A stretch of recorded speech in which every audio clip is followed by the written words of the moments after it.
ॐ भूर्भुवः स्वः तत्सवितुर्वरेण्यं भर्गो देवस्य धीमहि धियो यो नः प्रचोदयात्।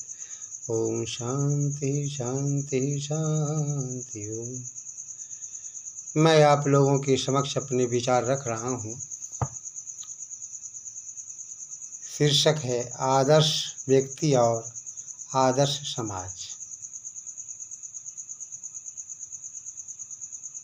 मैंने आदर्श समाज की स्थापना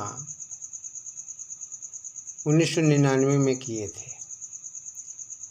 इसके मैंने 11 नियम भी बनाए, इलाहाबाद से रजिस्ट्रेशन भी करवाए थे। इसकी अपनी एक कमेटी थी, लेकिन बाद में मैं दिल्ली चला गया। फिर उसके बाद वो संस्था किसी तरह चल रही है या बंद समझिए। तो आइए मैं आदर्श व्यक्तियों के बारे में वर्णन करता हूँ। मनुष्य एक सामाजिक प्राणी है। प्रत्येक मनुष्य जानता है समाज में वह जन्म लेता है और समाज में ही पलता पुछता है और समाज में ही बड़ा होता है और समाज में ही शिशु से जवान होकर और जवान से वृद्ध होकर के उसकी जीवन लीला समाप्त हो जाती है। लेकिन कुछ लोग ऐसे भी होते हैं, सांसारिक भोगों में न फंसकर सीधा सन्यासी बन जाते हैं और सन्यासी बनकर समाज की सेवा करने लगते हैं। संसार में घूम घूम कर लोगों को उपदेश देते चलते हैं, जिससे उनका जीवन शोभन बन सके। कुछ लोग सांसारिक भोगों में फंसने के बाद उनसे छुटकारा पाकर सीधा सन्यासी बन जाते हैं और उनका एकमात्र लक्ष्य यह हो जाता है कि हम समाज की सेवा करेंगे। स्वामी दयानंद सरस्वती और भगवान गौतम बुद्ध को कौन नहीं जानता है। इन दोनों महापुरुषों को सारा संसार जानता है। जिस समय स्वामी दयानंद का जन्म हुआ था, जिनका बचपन का नाम मूल शंकर था, उस समय संसार के लोग वैदिक संस्कृति को भूलते जा रहे थे। भारत से वेदों का लुप्त हो गया था। लोग भ्रष्टाचार के पंकिल में फंसते जा रहे थे। एक दिन मूर्ति पर चढ़े मोदक को देख करके, लड्डू को देख करके स्वामी दयानंद ने सोचा कि जो शिव अपनी रक्षा नहीं कर सकता है, वह हमारी रक्षा क्या करेगा, वह हमारी रक्षा क्या कर सकता है। ऐसा सोचने के बाद वे अपने मन में विचार करने लगे कि यह नकली शिव है और मैं नकली शिव से दूर रहूँगा। मैं तो सच्चे शिव की खोज करूँगा। इस प्रकार से उनके मन में विचार आए। वे घर छोड़ देते हैं और सच्चे गुरु की खोज में वे इतस्ततः भटकते फिरते हैं।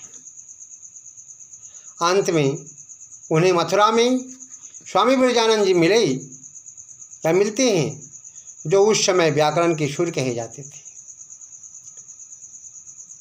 स्वामी दयानंद निरंतर 3-4 वर्षों तक शिक्षा प्राप्त करने के बाद वे वेदों के प्रचार में लग जाते हैं, लोगों के कल्याण में लग जाते हैं। एक बार स्वामी दयानंद एक गंगा के तट पर बैठे ध्यान मग्न होकर के संध्या कर रहे थे। तत्क्षण वहाँ एक वेश्या आई और उनके आगे बैठ गई। कुछ देर के बाद संध्या करने के बाद स्वामी जी जब अपनी आंखें खोलते हुए देखते हैं कि एक औरत मेरे सामने बैठी हुई है। स्वामी दयानंद जी बोले, मातृशक्ति, तुम मेरे पास आने का कारण तो बताओ, क्या कारण है। पहले तो वह कुछ देर तक चुप रही। कुछ देर तक सोचने के बाद वह महिला या वेश्या शर्माते ही बोली, स्वामी जी, मैंने आप की विशेषता सुन रखी थी कि आप बड़े धर्मात्मा, परोपकारी, वेदों के प्रकांड पंडित, ब्रह्मचारी, सदाचारी हैं। अतः मैं यही सोच करके आई हूँ कि मेरी संतान जो हो आपके जैसी हो।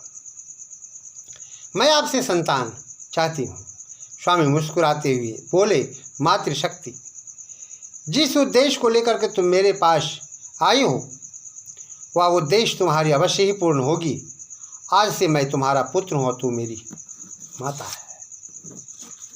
कहने का आशय है कैसा आदर्श उनके जीवन में छिपा हुआ था। लेकिन स्वामी दयानंद जैसा आज तक संसार में कोई नहीं हुआ, ना होने की कोई उम्मीद है। वर्तमान काल तक अनेक सुधारक आए,